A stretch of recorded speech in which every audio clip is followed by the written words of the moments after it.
영상으로 함께 예배하시는 모든 성도님들과 가정 가운데 하나님 평강이 함께 하시길 축복합니다. 우리 함께 말씀 보겠습니다. 레위기 19장 2절 말씀입니다. 레위기 19장 2절 말씀 우리 함께 읽겠습니다. 너는 이스라엘 자손의 온 회중에게 말하여 이르라. 너희는 거룩하라. 이는 나 여호와 너희 하나님이 거룩함이니라. 아멘. 여호와 하나님을 자신의 하나님을 안다면, 그를 향해 신앙을 가지고 있고 그를 자신의 구원으로 안다라고 한다면 그 신앙은 반드시 거룩함을 구하는 그런 모습이 있어야 한다라는 거. 분명히 신앙의 반항성, 신앙의 색깔을 규정하는 짧은 말씀이지만요, 분명히 그것을 확인하고 있는 그런 말씀. 요절 말씀을 함께 읽었는데요. 오늘 레위기 18장, 19장, 20장 내용 함께 살펴보면서 또 오늘 우리가 살아야 될 신앙에 대해서 함께 생각을 해보도록 하겠습니다. 레위기 16장에 속죄일에 대해서 가르치시죠. 그리고 나서 17장에 그와 관련된 피해에 대해서 가르치는 규례가 등장을 하고 있고요. 그리고 18장부터 20장에는 거룩함을 살아라고 명령하시면서 살아내야 될 실제적인 거룩함에 대한 규례들을 가르치신 내용으로 그렇게 알려져 있는데요. 사실 레위기가 굉장히 대표적인 주제죠. 거룩하라는 것. 하나님은 하나님 백성에게 거룩함을 원하신다. 거룩하라라는 것. 오늘 18장, 19장, 20장 살펴보면서요, 다시 기본적인 구약의 이 거룩함의 컨셉에 대해서 다시 한번 생각을 해보려고 하는데요. 우리가 쉽게 생각을 해서 기본적으로 이해를 가지고 있을 때, 구약은 행위로 거룩함을 구하고 신약은 믿음으로 거룩함을 구한다라는 그런 조금은 한편 성경적인 것 같지만 또 다른 한편으로는 조금은 비성경적인 그런 컨셉을 가지고 있는데요. 실제 레위기 같은 경우도 살펴보면, 오늘 우리가 살펴보면 18장, 19장 입장에서도 행함으로 말씀에 순종하는 것을 거룩함을 구하는 모습이 강조가 되어지는 것 같긴 합니다. 그런데 레위기 전체 컨셉 안에서 보면요, 사실은 그 거룩함의 출발은 하나님의 은혜더라라는 것, 그게 우리가 지난 시간에 살펴봤던 속죄일의 모습이죠. 레위기 16장 19절 말씀 다시 보면요, 너희는 영원히 이 규례를 지킬지니 일곱째 달 곧 그 달 10일에 너희는 스스로 괴롭게 하고 아무 일도 하지 말되 본토인이든지 너희 중에 거류하는 거류민이든지 그리하라 하면서 일곱째 달 그 달 10일에 있는 속죄일을 지키는 모습, 그 근간은 스스로를 괴롭게 하는 거죠. 하는 말씀을 자신을 세우고 회개하는 자리에 서는 것, 그 회개하는 자리에 서서 그 속죄일의 절기를 지키고요. 그 속죄일의 절기를 지키는 것으로 하나님께서 하나님 백성에 어떤 은혜를 베푸시는가. 30절 이날에 너희를 위하여 속죄하여 너희를 정결하게 하리니 너희의 모든 죄에서 너희가 여호와 앞에 정결하려. 속죄를 통해서 하나님께서 다시 이스라엘 백성들을 모든 죄에서 정결하게 하시는 일을 하신다라는 것. 그러면서 31절입니다. 이는 너에게 안식일 중에 안식일인즉 너희는 스스로 괴롭게 할지니 영원히 지킬 규례라 라면서요, 가장 거룩한 날이 될 것이고, 그렇게 하나님 거룩하시면 날 드러내는 날이 될 것이고, 그 은혜를 누리는 길은 스스로 괴롭게 하는 것이다. 지속적으로 영원히 지켜라 라고 말씀하신 것으로 29장부터 31장 이렇게 우리가 봤는데요. 속죄일 굉장히 중요한 날이죠. 말씀에 의해서 이스라엘 백성들이 모든 죄에서 정결함을 얻는 날이다라는 것. 비록 속죄제가 주어졌고 속건제가 주어졌지만 그것으로 다 해결이 되지 않은, 죄로 인해서 오염된 제단, 죄로 인해서 오염된 그 진 가운데 환경들, 그걸 다시 정결하게 하는 그 일을 행하는 날이 속죄일이다라는 거. 하나님 앞에서 다시금 리셋하여서 새롭게 하여서 다시 우리 출발이다라는 것. 어떻게 보면 스스로 괴롭게 해서 절기를 지켜서 얻어내는 일종의 선물 같은 것, 보상 같은 거라 생각하지만 사실은 반대죠. 하나님께서 규정을 정하셨습니다. 그리고 이것을 지킬 때 내가 너희를 거룩하게 하겠노라 라고 하시고, 그 은혜를 받는 백성의 자세가 스스로 괴롭게 하는 것이고 그 절기를 지키는 것이고요. 거룩하게 하는 건요, 은혜로 주어지는 일이고요. 레위기에서 말하는 거룩함의 출발점은 은혜였다라는 것. 사실은 당시 많은 이방 민족들이 존재를 하고 있었지만 이스라엘 백성이 여호와 하나님의 백성이라고, 우리는 거룩하신 하나님 백성이라고 이야기할 수 있는 그 근거는 철저하게 은혜였어요. 처음에 언약이 세워지는 장면에서 우리가 살펴봤지만요, 말씀을 지켰기 때문에 언약 백성이 되자라고 하신 거 절대 아니에요. 은혜로 그것까지 이끌어 오셨고 초청하셨고 초청에 화답하였고 초청을 화답하였기 때문에 주어진 의무가 뭐냐면 언약을 충실하고 명령 규례에 따라 살아라는 거지. 언약은 은혜로 주어졌었다라는 것 꼭 기억할 수 있으면 좋을 거고요. 그러나 이 언약이 유지되는 방법은 이제 법을 따라 살아가는 거죠. 조금 다른 이야기인데요. 다시 오늘 이야기로 돌아오면 속죄일, 레위기 이야기 중에서도 이제 정점에 있는 그런 이야기다라고 학자들이 구조적으로도 그런 이야기를 하는데요. 거룩하게 되는 것, 은혜로 출발하는 것이다라는 것. 은혜로 출발하는, 거기서 출발해서 레위기 17장에 아까 시작하면서 잠깐 이야기 드렸던 것처럼 피에 대한 규례를 이야기하시면서 레위기 17장 11절 말씀입니다. 육체의 생명은 피에 있음이라 내가 이 피를 너에게 주어 제단에 뿌려 너의 생명을 위하여 속죄하게 하였나니 생명이 피에 있으므로 피가 죄를 속하느니라. 하나님께서 피에 대한 규례, 피에 대한 이해를 소개하면서 궁극적으로는 예수님을 통해서 구원하실 그 은혜, 청사진을 확인하는 거고, 백성에 주어진 속죄제, 속죄일이 어떤 근거에서 어떤 하나님의 질서 안에서 그 은혜가 주어지는지를 간략하게 보여주는 그런 말씀이죠. 피를 제단에 뿌려 너의 생명을 위하여 속죄하게 하는 그 일을 한다. 왜냐하면 생명이 피에 있고 피가 죄를 속한다라는 거. 거기서는 대속이라는 표현도 들어가고 종결이라는 그런 의미도 들어가는 거. 분명한 것은 피에 대해서 다시 17장에 대해서 속죄 이후에 그렇게 설명을 하고 난 다음에 아까 이야기했던 18장, 19장, 20장 구체적으로 이 거룩한 삶을 살아가는 규례가 주어지는데요. 속죄일날 은혜로 거룩하게 되고 정결하게 되는 거지만, 그럼에도 불구하고 그렇게 해서 언약 백성으로 이제 다시 출발이다라고 하고 난 다음에는 어떻게 해야 되는가? 레위기 20장 7절 8절에 살아야 될 기본적인 자세 굉장히 잘 설명하고 있습니다.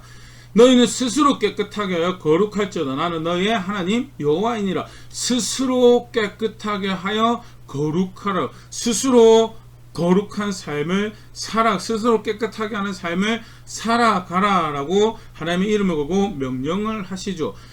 속죄를 통해서 은혜로 정결하게 되어도요. 그 이후에 이제 은혜로 거룩한 백성으로 여겨졌으면 다시 진 가운데 하나님이 계시고 하나님과 하는 백성이 되었습니다. 실제로 그렇다고 한다면 어떻게 하냐? 스스로 깨끗하게 해서 거룩한 백성으로서. 왜? 하나님 그 가운데 계시고 하나님 백성이기 때문에.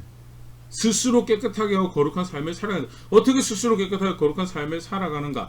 8절 너희는 내 규례를 지켜 행하라. 나는 너희를 거룩하게 하는 여호와이니라 하면서요. 명령을 따라 스스로를 깨끗하게 하고 스스로를 거룩하게 하는 것이고, 그리고 그러면서 놀라운 은혜, 또 하나님 자기소개가 등장하죠. 나는 너희를 거룩하게 하는, 하나님께서 거룩하게 하시는 분이시고 그 은혜 가운데 주시는 방편이 속죄일이고 은혜 가운데 주시는 방편이 명령과 규례고, 그것은 백성을 거룩하게 하시는 하나님의 손길이고 선물이었다라는 것. 레위기에 거룩하라는 것, 은혜로 거룩하게 여겨지는 거죠. 은혜로 거룩하게 여겨지는. 그러나 그 이후에 주어진 시간 안에서 규례를 따라 스스로 거룩하게 한다라는 것.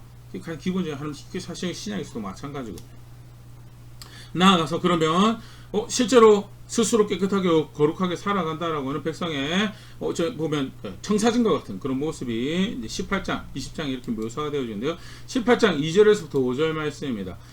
너는 이스라엘 자손에게 말할 일을 안 하는 여호와 너의 하나님이니라. 다시 한번 더 하나님께서 내가 여호와다라고 이 말을 들어 귀 기울여라라는 거죠. 3절 너희는 너희가 거주하던 애굽 땅의 풍속을 따르지 말며 내가 너희를 인도할 가나안 땅의 풍속과 규례도 행하지 말고.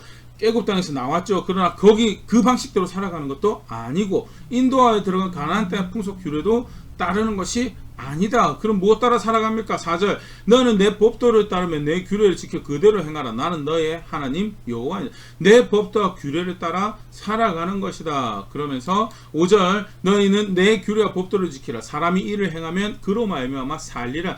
생명을 지키면 순종하면 생명을 주시는 그 하나님의 말씀을 따라서 살아가는 것이다 라고 분명히 확인하면서요.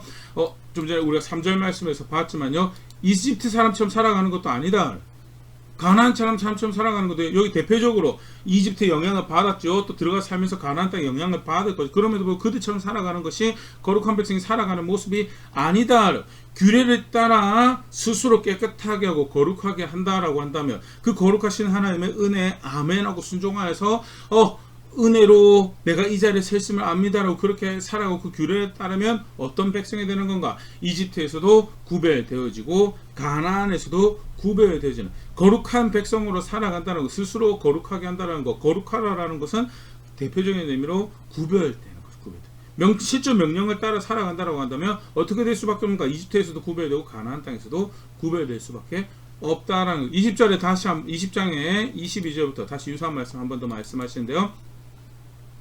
너희는 나의 모든 규례와 법도를 지켜 행하라. 그리하여야 내가 너희를 인도하여 거주하게 하는 땅이 너희를 토하지 아니하리라. 약속으로 주신 땅에서 쫓겨나는 것, 쉽게 말해서 하나님 관심과 눈 있는 곳에 함께 하는 것에서 쫓겨나는 것이 규례와 법도를 지키지 않으면 그렇게 될 것이다 라는 것. 반대로 규례와 법도를 지키면 그 하나님 관심과 사랑 안에서 머무는 길이 될 것이다 라는 것. 그러면서 23절 너희는 내가 너희 앞에서 쫓아내는 족속의 풍속을 따르지 말라. 그들이 이 모든 일을 행함으로 내가 그들을 가증히 여기노라. 가나안 땅의 풍속 따르지 말라라고 말씀, 구별되라는 거 말씀하시는 거죠. 24절 내가 전에 너에게 이르기를 너희가 그들의 땅을 기업으로 받을 것이라. 내가 그 땅 곧 젖과 꿀이 흐르는 땅을 너에게 주어 유업을 삼게 하리라 하였노라. 나는 너희를 만민 중에서 구별한 너의 하나님 여호와니라. 하면서 하나님께서 땅을 주시고 유업을 주시고 그 가운데 하나님 관심 있고 사랑 있고 하나님께서 보살피시고 그 소위 예표죠. 하나님 나라 예표. 하나님이 관심을 가지고 하나님 돌보신 그 땅에 살아가게 하겠노라 라고 하시면서 그럼에도 불구하고 그 땅에 살아가시는 살아가는 모습이 뭐냐면 구별된 백성으로 살아가는. 왜? 내가 너희를 구별했거든. 비록 이 땅에 발을 붙이고 이 땅의 언어를 사용하고 이 땅에 통용되는 화폐를 사용하며 살아가고 있지만 나는 너희는 구별된 백성이고 난 너희를 그렇게 구별했다고. 그렇기 때문에 풍속 그들의 살아가는 모습 따르지 말라라고, 그들의 규례에 따르지 말라라고 말씀하시는 것이 18장에 등장하고 20장에 또 등장하는 거 벌써 계속 보겠습니다. 25절 너희는 짐승이 정하고 부정함과 새가 정하고 부정함을 구별하고 내가 너희를 위해 부정한 것으로 구별한 짐승이나 새나 땅에 기는 것들로 너희 몸을 더럽히지 말라는. 대표적으로 사소하게 만나는 짐승들, 새, 그런 것들 사이에서도 내 규례가 분명히 내가 너에게 준 규례가 있지 않느냐라고, 그걸 지켜서 더럽히지 말고. 26절 너희는 나에게 거룩할지어다. 이는 나 여호와가 거룩하고 내가 또 너희를 나의 소유로 삼으려고 너희를 만민 중에서 구별하였음이니라. 다시 한 번 더 분명히 이야기하죠. 구별된 백성이고 그래서 구별되게 살아라라고. 그걸 뭐라고 이야기하냐면 거룩하게 살아라고, 거룩할지어다라고 말씀하시고 계시는 거. 은혜에서 출발했습니다. 은혜에서 출발했는데 규례를 따라 거룩하게 하는 것이다 라는 거. 그래서 명령과 규례가 무엇을 말씀하시는지 알고 있는 것, 그것이 마음에 새겨져 있는 것, 그것이 살아가는 습관이 굉장히 중요한 신앙의 모습이죠. 구체적으로 그렇게 따라가면 어떤 모습이 등장을 하느냐? 구별된 백성이 등장한다라는 것. 구별된 백성이 등장. 구호가 아니죠. 실제 살아가는 것에서 그들의 풍속을 따르는 것이고 받은 명령을 거룩한 법에 따라 살기 때문에 구별되는 백성이 나타나다라는 것. 그걸 사실 18장에도 20장에도 계속 말씀하시는데요.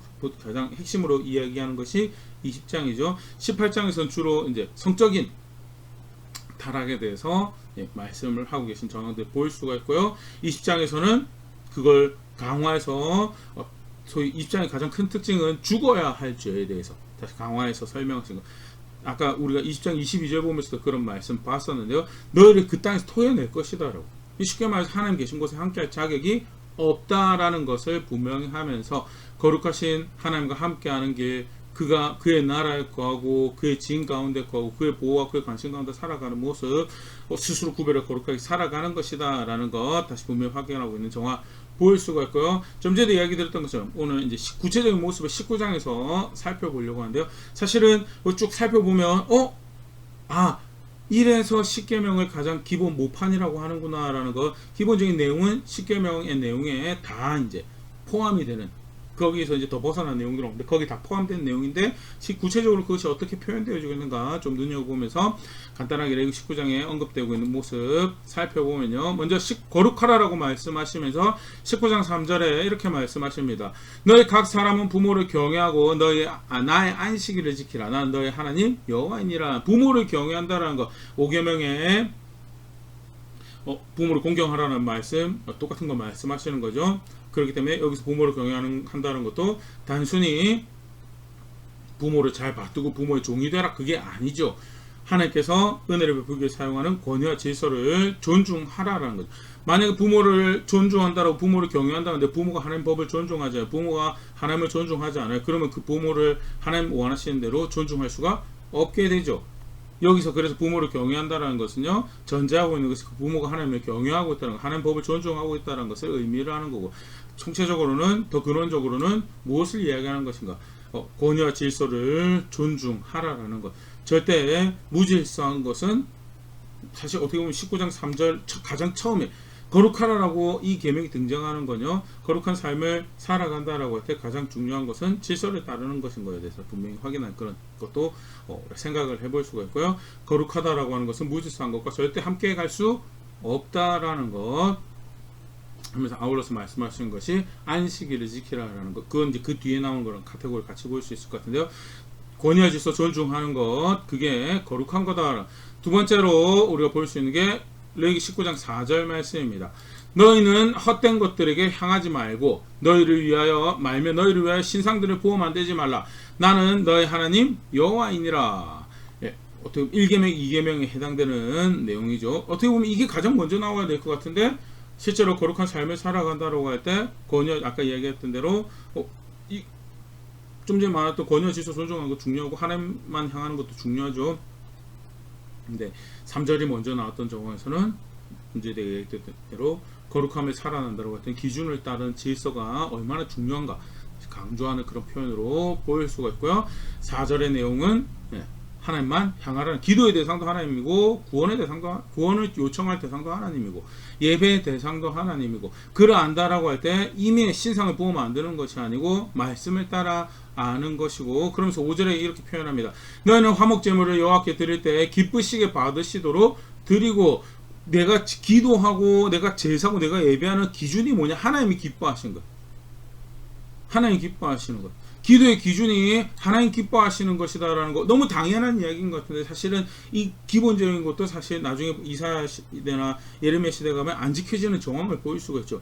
하나님이 그들이 막 열심히 기도합니다. 성회로 모이고 열심히 모여서 우리로 치면 매일매일 모여서 기도하고 아침에도 기도하고 점심 때도 기도하고 저녁 다 훌륭은 나쁘지 않아요. 근데 중요한 건 그 기도를 하는데 뭐 때문에 기도하는 거, 하나님께서 기뻐 받으실 만한 기도가 되어야 된다라는 거.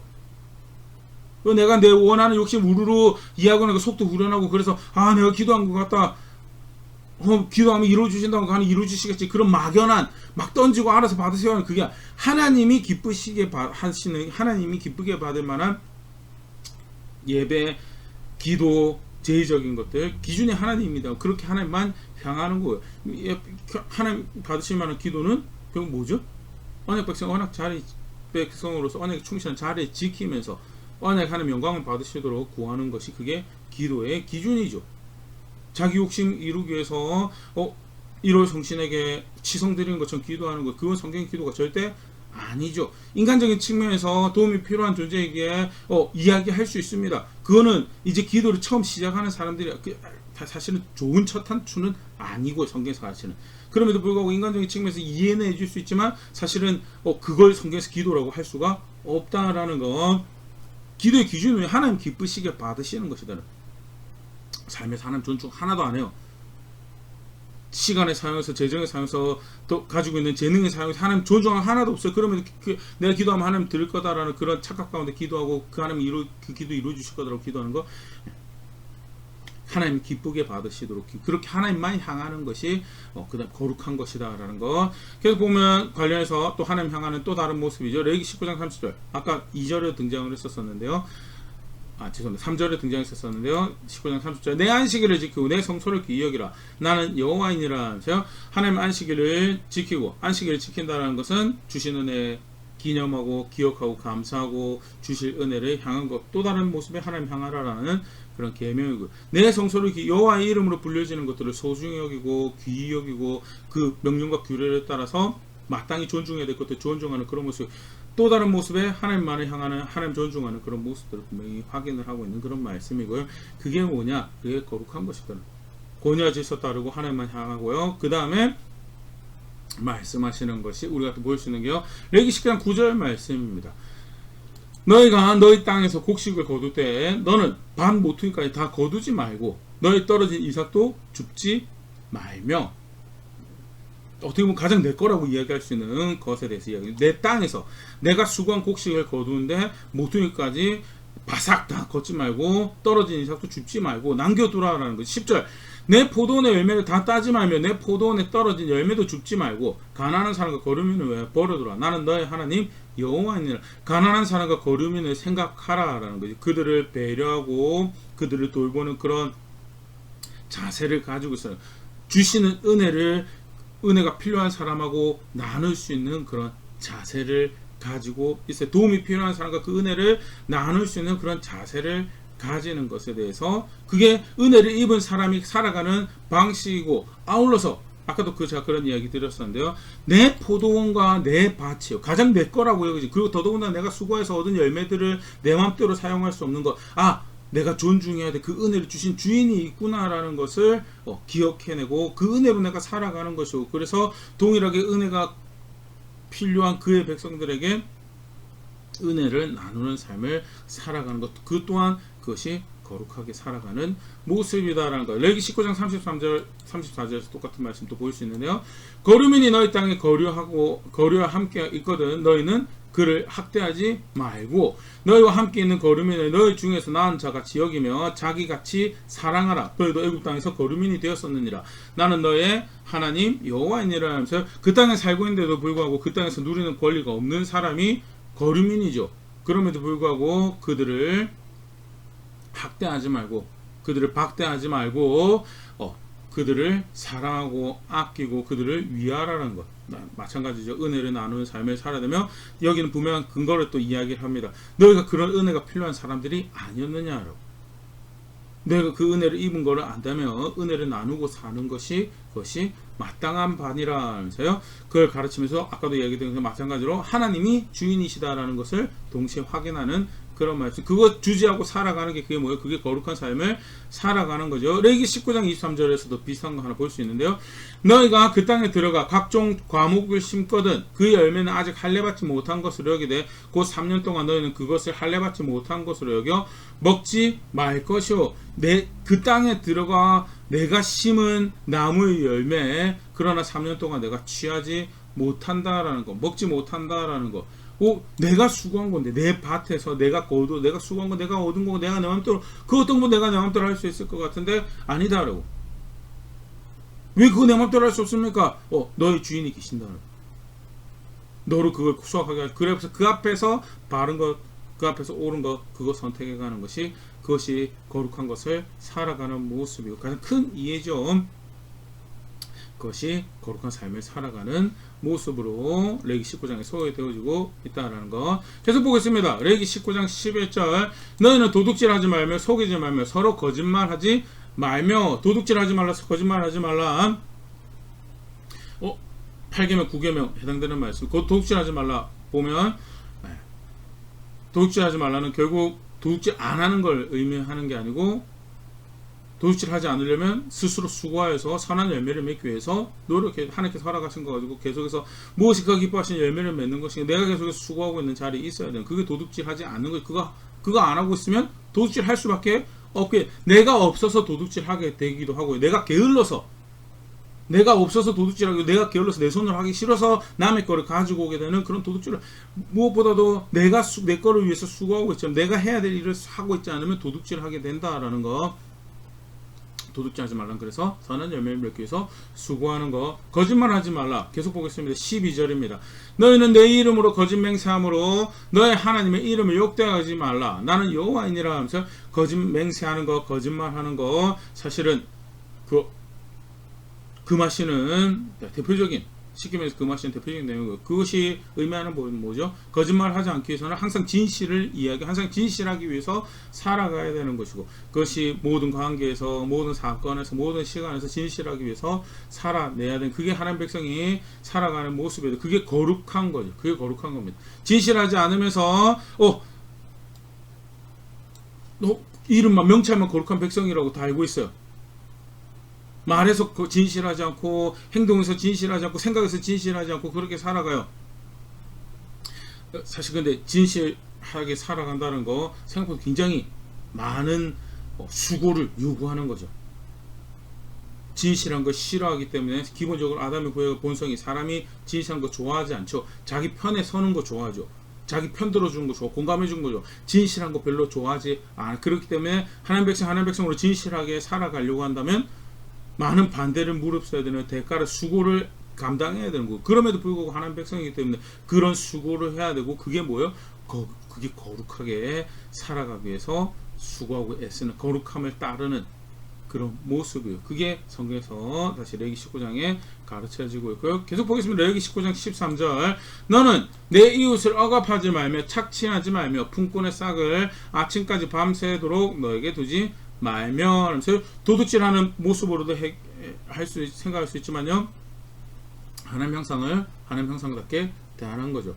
종삼고 착취하고 빼앗고 공정하지 않는 거, 그 하나님 형상답게 대하는 거 아니죠. 구체적인 모습도 조금 더 보면 15절에 너희는 재판할 때 부의를 행하지 말며 가난한 자의 편을 들지 말며 세력 있는 자라고 두둔하지 말고 공의로 사람을 재판할지며 정의를 행하라라는 거.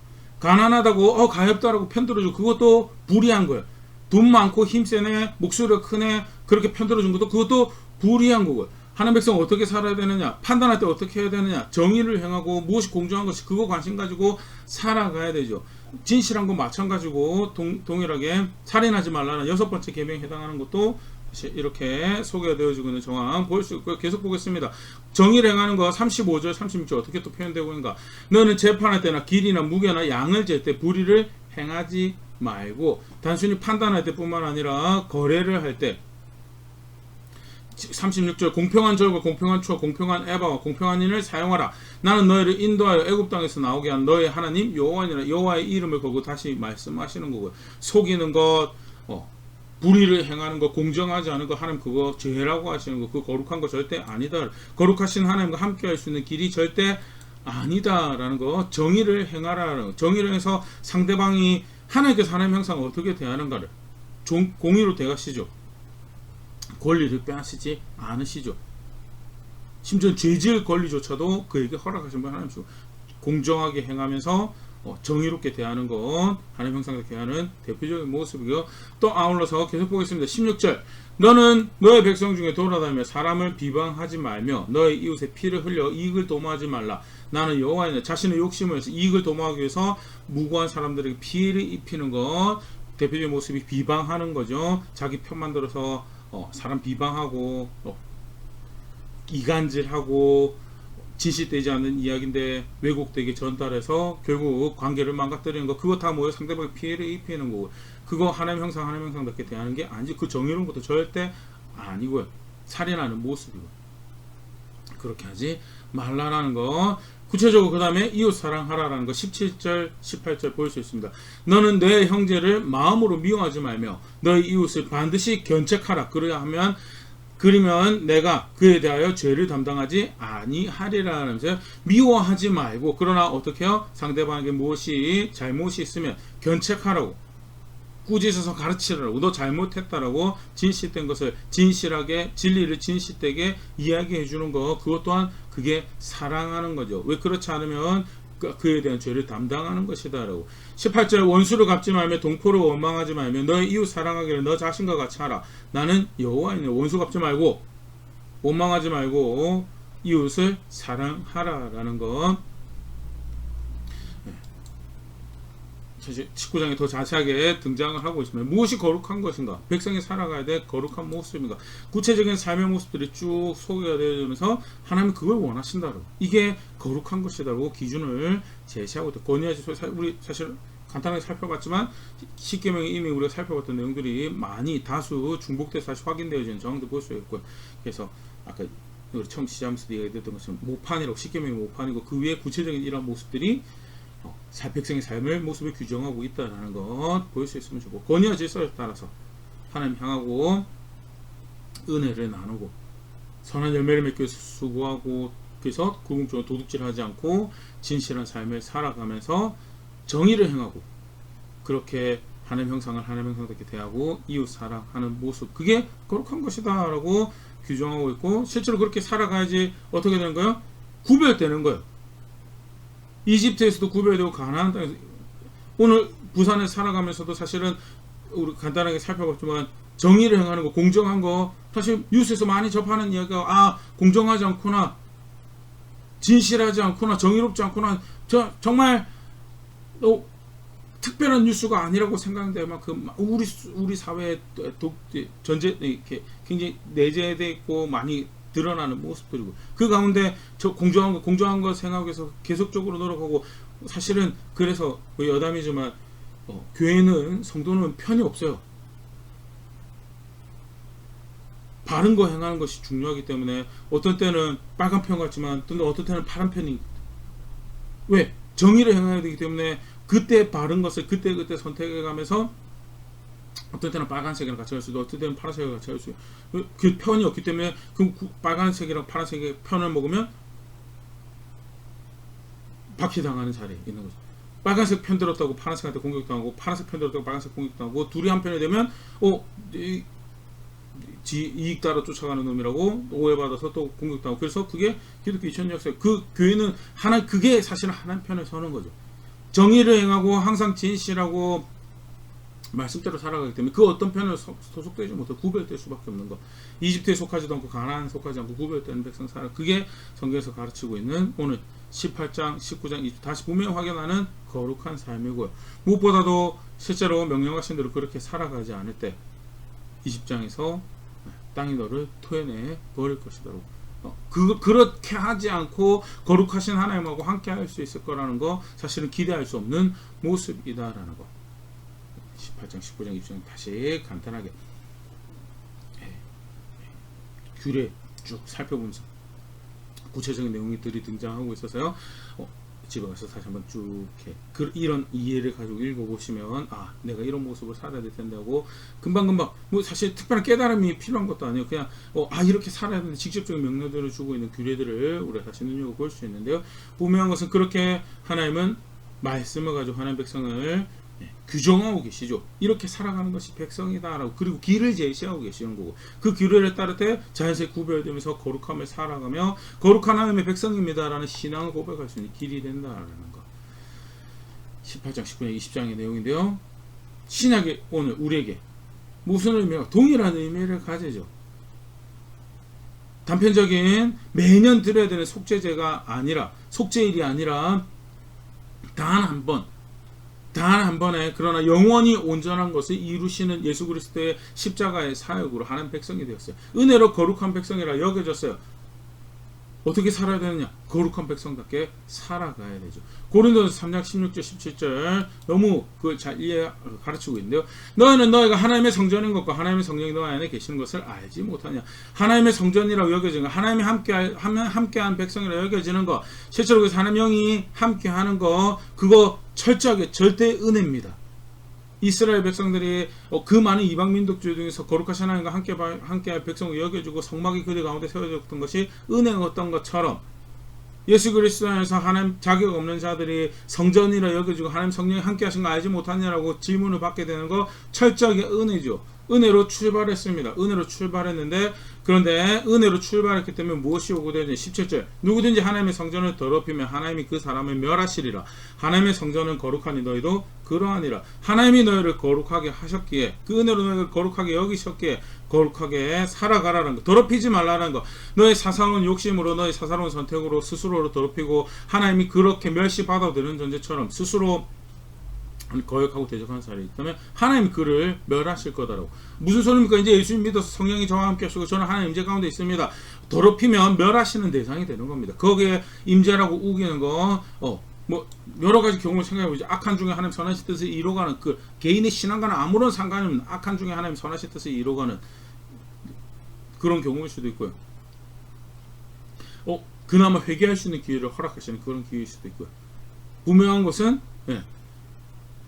하나님 성전 거룩하니까 더럽히면 뭘 하실 것이더라고. 하나님은 거룩하신 하나님 자신의 이름에 대해서 자신의 거룩함에 대해서 절대 타협하시는 적이 없으신 분이시죠. 신약 백성 마찬가지죠. 거룩하게 은혜로 여김 받았기 때문에 거룩함을 살아낸 더럽히지 않기 위해서 거룩함을 따라가는 자리에 있어야 되는 거고, 대표적인 모습으로 18절에 계속해서 이야기하는 게 아무도 자신을 속이지 말라. 너희 중에 누구든지 이 세상에서 지혜 있는 줄로 생각하거든 어리석은 자가 되라. 그리하여야 지혜로운 자가 되리라. 세상의 풍속에 세상의 규례에 지혜가 있다라고 해서 그것이 거룩한 백성이 거룩한 교회가 살아가야 될 길로 여기면 그게 더럽히는 길이 되는 거다라는 거예요. 세상 풍속에 세상 방식에 어리석은 자가 되어야지 지혜로운 자가 될 것이다라는 것. 오히려 세상에는 어리석어요. 그런데 여기서 이 세상에서 어리석은 세상에서 하나님이 말하시는 지혜를 살아가는 건 어리석은데, 교회에서 성도가 성도 교제하고 하나님이 어떤 분이신지 하나님 뜻을 구하는 그 자리에서는 세상 방식까지 열심히 살아가면 정말 철저하게 스스로 속이면서 신앙이 있는 척 하는 거죠. 절대 세상에 어리석어야 된다. 그들의 풍속, 이집트의 규례, 가나안의 풍속에 가나안의 규례 어리석어야지. 그래야지 하나님 안에서 지혜로운 자로 살아가고. 비유적인 표현인데 궁극적으로 그냥 거기서 어리석으라는 게 아니고요.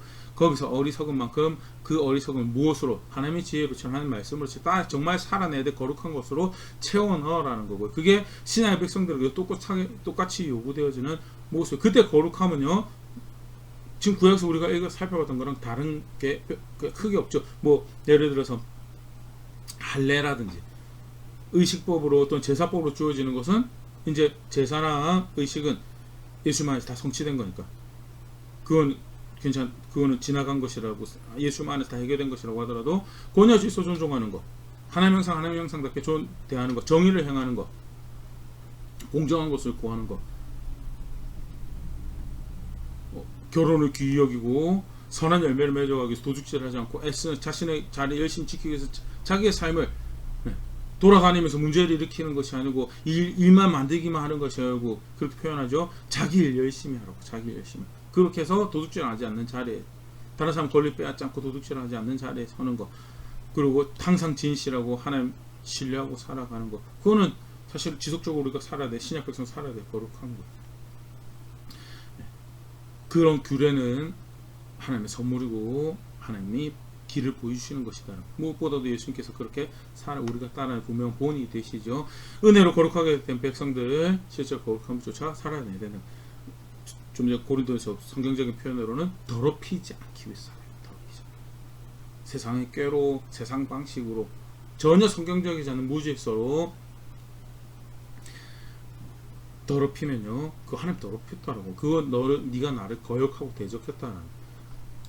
더더군다나 거기에 책임이 있는 자로서 그 무질서를 바로잡지 않았어요. 무질서를 바로잡지 않고 정의로운 것에 대해서, 공정한 것에 대해서 놓쳐버렸어요. 그러면서 우리가 이제 하나 더 살펴볼 텐데요. 아까도 그런 이야기였는데, 거룩하라라고 말씀하시면서 거룩한 삶을 실제로 살아가는 모습이 구별되는 거였다는 거에 대해서, 고린도교회 편지하면서 바울이 신앙의 방향성에 대해서 그걸 이야기를 합니다. 고린도서 9장 26절입니다. 그러므로 나는 다름질하기를 향방 없는 것 같이 아니하고 싸우기를 허공치는 것 같이 아니하면 분명한 신앙의 방향성에 대해서 나는 알고 있다라는 거. 신앙의 방향성이 뭐냐?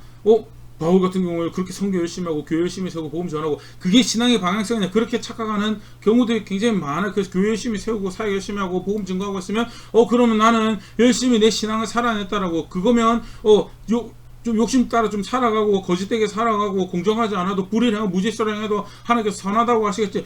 그러고도 원만하게 다 잘 지냈으면 하나님께서 선하다고 하시겠지. 함께 할 만하다고 하시겠지. 아니요. 바울이 뭐를 이야기하냐면 나는 향방 없는 싸움 하지 않는다라고. 다름질을 어느 방향으로 다름질을 해야 나가는지 안다라고. 그러면서 하는 이야기가 27절입니다. 내가 내 몸을 복종하게 하면 내가 남에게 전파한 후에 자신의 도리어 버림을 당할까 두려워함이로다. 내 몸을 쳐 복종하게 하는 것이 신앙의 방향이고 싸워가는 방향이다. 다름질하는 방향, 내가 수고해야 되는 방향. 선교, 복음 전하는 거, 복음 전하는 사역 그렇게 수고하는 거, 그거 결국 궁극적으로 뭐 어떤 열매여야 되는가? 내 몸을 쳐 복종하는 그 열매여야 된다는. 그렇지 않고 그거 하지 않으면서 사역했다라고 하면서 나중에 사실은 문제가 몸을 쳐서 복종하게 하는 신앙의 스스로가 단련되어 있고 경작되어 있지 않아서 결국 크게 다루어지지 않을 욕심이 몸을 망쳐버리고 삶을 망쳐버리고 사역 자체를 망쳐버리는 그런 경우들 허다하게 우리가 사실 많이 볼 수가 있고요. 바로 분명히 얘기합니다. 진짜 내가 신앙을 가지고 있다고 살아가는 방향성은 배 타고 여행 다니고 선교하는 거 중요하지. 그런데 그거보다 더 중요한 게 뭔지 아냐? 그거 하면서 내가 잊어버리지 않고 내 지속적으로 애쓰고 수고하는 게 뭔지 아냐? 내 몸을 쳐 복종하게 하는 거. 내 몸을 쳐 하나님 말씀에 스스로 복종하게 하는 거. 그것이 내가 가지고 있는 신앙의 방향성이고 그렇게 살아가는 것이다. 그렇게 이쪽 풍습, 저쪽 풍습 쫓아가지 않고 진짜 복종해야 될 것을 복종하기 위해서 그렇게 구별되기 위해서 살아가는 것이 신앙의 방향성이다. 레위기 18장, 19장, 20장 내용 고스란히 다시 우리가 신약에서 확인. 아까도 얘기했던 제사법, 의식법, 뭐 할례 같은 것들, 뭐 그런 거는 이제 또는 그 정결에 대한 규례랑 음식법 같은 거. 사실은 유대인을 만드는 게, 예수 그리스도에서 유대인을 만드는 게 아니라서 그리스도 안에 다 성취된 것으로, 그것이 의미하는 바가 다 성취된 것으로 그렇게 이해하는데, 그 외에 사람이 존재하면서 기본적으로 살아가야 될 것들을 규정하시는 거룩함에 대한 규례들, 우리가 따라 살아가야 되는 것들이죠. 동일한 거룩하신 하나님, 그 하나님을 그 아들 안에서 구원의 하나님으로 아버지로 알고 살아간다라고 한다면, 그가 나의 우리의 하나님이라고 한다면 동일한 거룩함을 스스로 깨끗하게 거룩하게 하는 걸 살아가야 됩니다. 그렇게 하기 위해서 원론적으로 내 몸을 쳐서 복종하게 하는 그런 삶을 살아가는 것이 신앙이다라는 것. 나는 도대체 어떻게 신앙을 살아왔는가? 내가 사용했던 나의 시간들은, 나의 재능들은, 나의 손율들은 내가 무엇을 신앙이라고 알고 살아왔던, 헌금 열심히 했습니다. 또 성경금도 하고 성교지 방문하기도 하고 다양한 경험들이 있어요. 경험들이 있는데 사실 몸을 쳐서 복종한 적은 별로 없어요. 좋은 경험들이 있는데 몸을 쳐서 복종한 것들은 없어요. 40년 전에 나쁘게 사용하던 마음보는 여전히 지금도 그런 마음으로 살고, 10년 전에 살아가던 방식 단 한 번도 갈등한 적이 없이 그냥 그렇게 해도 하나님 함께 하시겠지, 하나님 내 기도들이 하나님 내 예배 받으시겠지, 그러고 살아가고 있어요. 그래도 영원한 나라에 함께 할 수 있을 것처럼 절대 몸을 쳐서 복종하는 거 없이도 갈 수 있을 것 같은 하나님 나라를 꿈꾸고 있으면요, 성경은 그렇게 가르치고 있지 않다. 아버지 뜻대로 행하는 자가 하나님 나라에 합당하고, 그게 성경에서 가르치는 신앙이다. 그런 기본적인 이해를 다시 확인해 보시는 오늘 레위기 말씀인데요. 그렇지 않으면 그 땅이 토해낼 것이다. 디베 20장 같은 경우에 몰로에게 자식 갖다 바치면 끊어버리라. 부모 저주하면 끊어버리라. 성적으로 규정하신 정결함을 지키지 못한 다양한 경우들이 소개가 되어지고 있는데요. 끊어버리라. 박수 무당되고 점치러 가는 거 끊어버리라. 그 하나님이 함께 한다고 한 그 땅에서, 하나님의 이름을 둔다고 한 장소가 있는 그 땅에서 도저히 용납될 수 없는, 함께 할 수 없는 모습을 제거해버리라고 이야기하는 게, 그게 사실은 성경에서 하나님께서 말하시는 거룩함에 대한 단호한 기준이고요. 난 도대체 무엇을 신앙이라고 살아가는가, 다시 말씀 앞에 정직하게 돌아볼 수 있으면 좋을 것 같고요. 대표적으로 사실 이게 신앙이다라고 규정되어 있는 말씀 함께 살펴봤는데, 규정한 대로 신앙을 고백하기 위해서 먼저는 알아야 되겠죠. 뭐라고 가르치는데, 19장, 특히 19장, 레위기 19장 굉장히 중요한 거룩함에 대한 중요한 이해를 확인하고 있는 말씀인데, 19장 집에 가서 다시 한번 읽어보실 수 있으면 참 좋을 것 같고요.